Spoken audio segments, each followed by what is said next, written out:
Ano pa sa lubong mo? May pasalubong siya. From May ano, trabaho na retreat. Retreat from Tagaytay. Katas ng meta ni Han.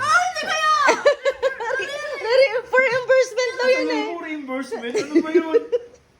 Pag pasalubong mo lang Tsaka ito. Ito, anak, sa mo nabili ito, nak. Nagdala ko. Ang ganda mo. May pasalubong siya from Tagaytay. Buwan pa kayo sana? Pinayagan kayo lumabas ng bus? May mga nagdala ko. Talaga? Ah, umakyat sa bus? Ah, pinayagan umakyat sa bus? Hindi natin. Ah, natuwan-tuwa ako, daddy, kasi pag baba, may dala, may bit-bit ganda, ganyan, no? Ganyan. Sabi niya kay Edwin, may pasalubong siya, tuwan-tuwa ako. Pag sabi niya, for reimbursement dyan, galing yan sa pera. Pera ko. At pera ko pala to.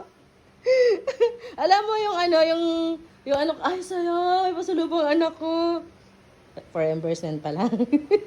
For reimbursement mo to ha, hindi sa akin. Pera ko ang dala niya eh.